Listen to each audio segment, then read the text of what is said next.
민주당이 이른바 재판중지법을 추진하지 않겠다고 밝혔습니다. 바로 전날 이번 정기국회 안에 법으로 만들겠다는 입장을 돌연 번복한 이유는 대통령실 때문인 것으로 드러났습니다. 당이 사법개혁안 처리 대상에서 재판중지법을 제외해달라고 요청하였습니다. 대통령을 정쟁의 중심에 끌어넣지 않아주시기를 당부드립니다. 재판중지법을 국정안정법으로 불러달라고 하더니 입장이 또 바뀐 겁니까? 이게 헌법에 따르면 대통령에 대한 재판 중지는 당연하기 때문에 입법이 필요하지 않다는 취지로 해석이 되고 있습니다. 강훈식 대통령실 비서실장이 직접 기자들 앞에 서서요. 민주당이 추진 중이던 이른바 재판중지법을 법안 처리 대상에서 제외해달라고 공식 요청을 했습니다. 강 비서실장은 헌법 84조에 따라 현직 대통령에 대한 재판은 중단된다는 것이 다수 헌법학자의 권해라면서 당의 사법개혁안 처리 대상에 재판중지법을 제외해달라고 요청했다라고 밝혔는데요.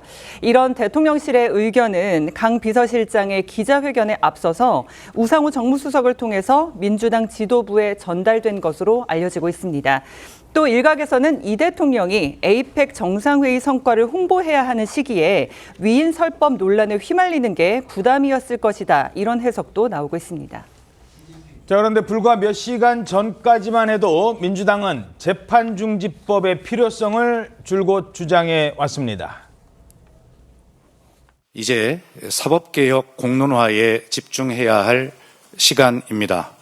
7대 사법개혁안에 더해 소위 재판중지법에 대한 논의도 불가피한 현실적 문제가 된 느낌입니다. 법 왜곡죄와 국정안정법을 최우선으로 처리할 수 있는 가능성이 열려 있다는 것을 원론적 입장이지만 분명히 말씀드립니다. 자, 저기서도 잠깐 나왔습니다만 법안 이름도 재판중지법이 아니다. 이렇게 구체적으로 거론됐었잖아요. 네, 민주당은 강 비서실장이 기자회견을 하기 전날인 지난 2일 이달 말 본회의에서 재판중지법 처리 가능성을 시사했었습니다.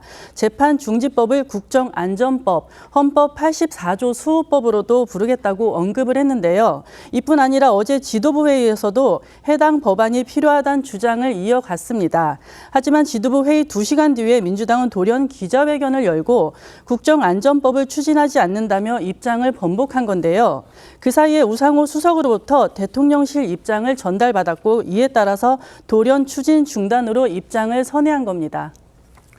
자, 이러자 당사자와 국민의힘에서는 다양한 입장이 나왔습니다. 그 원인 제공이 국민의힘에 있었다라고 하는 그런 사실을 좀 명확하게 하고 싶었던 것뿐이지 이것을 추진하겠다는 의지를 강하게 한 적은 없습니다. 오늘은 추진하지 않겠다는 말로 받아들이겠습니다. 아침에 여야 합의를 해놓고 점심이 지나서 손바닥 뒤집듯이 뒤집는 민주당입니다. 민주당의 지금 그런 발표를 누가 믿을 수 있겠습니까? 자, 어떤 이야기가 나오고 있습니까? 이렇게 중요한 문제에 대한 입장이 너무 왔다 갔다 급작스럽게 변한다라는 비판이 국민의힘 쪽에서 나오고 있는 상황입니다.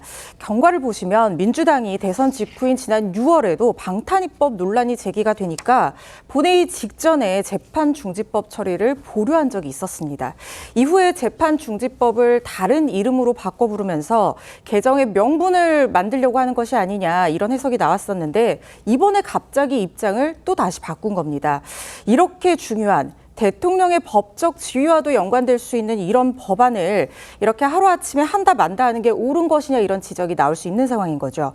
이런 지적에 대해서 민주당은 원인 제공이 국민의힘 쪽에 있었다는 사실을 명확하게 하려는 것이지 이걸 추진하겠다는 의지를 강하게 피력한 적이 없다라고 얘기를 하면서 국민의힘에서는 더 냉소가 쏟아지고 있습니다.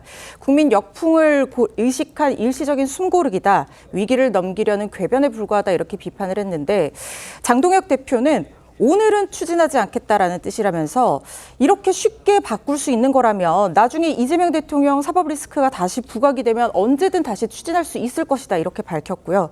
그러면서 이재명 대통령이든 정청래 대표든 누구든 간에 책임 있는 사람이 재임 중에는 재판중지법을 추진하지 않겠다는 명확한 입장을 밝혀라 이렇게 요구를 하고 있습니다. 자, 실제로 완전히 철회가 된 건 아니라고요. 그렇습니다. 이 철회가 아니고 일시적인 보류로 보입니다. 강훈식 비서실장은 해당 법안 처리 중단을 요청하면서 사법부가 이 대통령 재판을 재개할 경우 상황이 달라질 수 있다, 이런 점을 분명히 했습니다. 강 비서실장은 만약 법원이 헌법에 위반해서 종전의 중단 선언을 뒤집어 재개하면 그때 위헌 심판 제기와 더불어 입법해도 늦지 않다고 판단한다, 이렇게 밝혔습니다. 그러니까 철회가 아닌 일시적인 보류라는 건데 사법부 일각에서 이 대통령에 대한 재판 재개가 불가능한 건 아니다, 이런 주장이 나오자 이 주장을 겨냥한 것이라는 그런 해석도 나오고 있습니다. 예. 자, 그런데 6개월 전에는 법무부에서 이 해당 법안 재판중지법에 대해서 반대 입장을 밝힌 사실이 알려졌다고요. 네, 그렇습니다. 저희 TV조선 단독 취재로 알려진 내용인데요. 대통령이 당선 전에 받고 있던 재판을 중지하는 형사소송법 개정안은 지난 5월 민주당 김용민 의원이 발의한 지 닷새 만에 법사위 소위와 전체 회의를 통과했었습니다. 그런데 당시 소위 회의록을 살펴보니까 법무부를 대표해서 나온 김서구 차관은 헌법 84조는 재판 기능 정지와 무관하다는 입장을 분명히 했는데요. 그러면서 김 차관은 다수당 의결에 따를 것이 아니라 국민 투표에 준하는 정도의 의사결정이 있어야 한다고도 덧붙이기도 했습니다. 정권 교체 이전의 법무부의 답변이기는 하지만 헌법과 충돌한다는 반대가 법무부 내에서도 나왔다는 걸 확인하게 된 겁니다.